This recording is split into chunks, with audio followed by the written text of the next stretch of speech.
You're transitioning from monogamy to polyandry.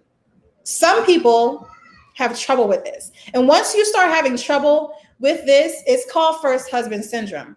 Okay. It's basically the mental condition that occurs for a man whom is having trouble with the transition from monogamy to polyandry.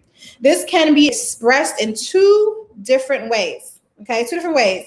They can suffer from denial and become withdrawn, right? That's what you would call, I don't really want to know. It's okay. Go do you. That, like, oh, not communicating your feelings, not talking about it, just like, oh, whatever, don't bother me. And they're kind of just like going that way, right? That's denial, and that's being withdrawn. That is first husband syndrome.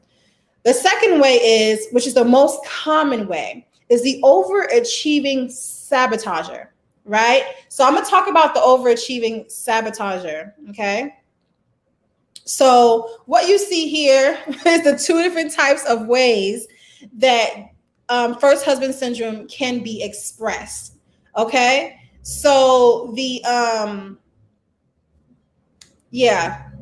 either like, I'm okay, it's all good, but keeping your real feelings in, denial, withdrawal, not good.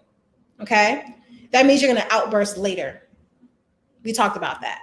Now, the overachieving sabotager, that's the one that people, that men experience the most, right? So what that looks like is, don't worry, I'll do it. I'll talk to him for you. I'll talk to him for you, no problem, right? And now he is active during the dating process. He's helping her choose partners.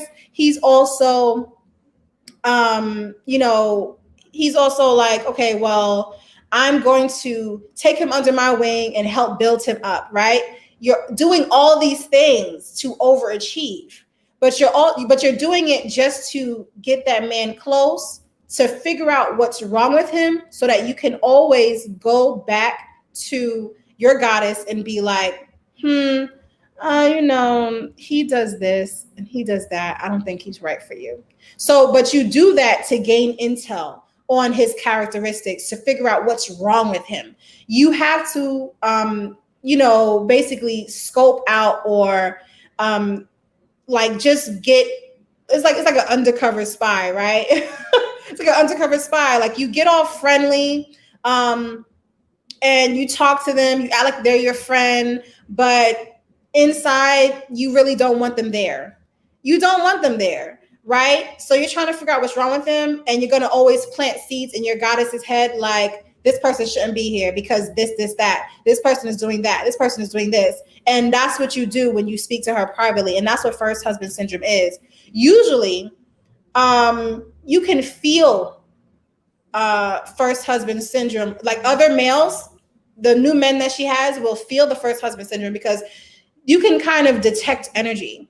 You can detect manipulative energy. You can detect someone who is being deceitful and someone who just doesn't like you. Someone who's always like throwing you under the bus. Someone who is always making you look bad towards your goddess, right? That's what first husband syndrome, it affects the new men that she has coming in. Okay.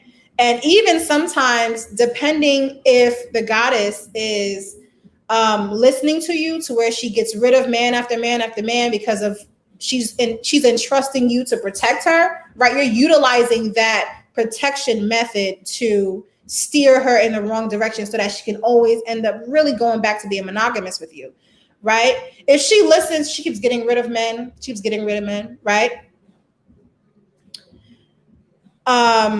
Or she could utilize her own discernment, because the goddesses need discernment too, right? She utilizes her own discernment and sees that, no, you're kind of just misperceiving the situation.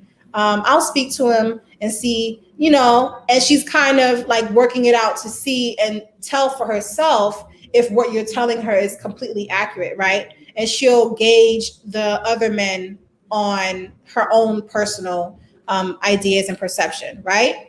If she does that and she keeps them for a long time, your first husband syndrome will last for a long time. So this isn't something that you could kind of just get over because it's the beginning. Sometimes this lasts for a long time. So a goddess can have 3 husbands, right? And her other 2 husbands could still feel like you got a stank attitude, and they could not like you because you always act in a certain way, or trying to sabotage their efforts. So if they have a particular job that they do or a skill, like let's just say husband number 2 cooks well, right? And it's his job to cook dinner for everybody or whatever. What you'll do is possibly mess up things, drop groceries so they have to go back to the store and dinner won't be ready on time. Forget things like, little things that'll just like mess up what that husband's strength is, what she loves about him. You will try to make it so that doesn't look as alluring and beautiful to her. That's what the first husband syndrome is. It's really, really like, it's really manipulative. So you got to be very, very careful. If you are feeling jealous, you have to make sure that you are working on this. Okay. So hopefully we're clear. Like, are we clear on what first husband syndrome is and how this can be expressed?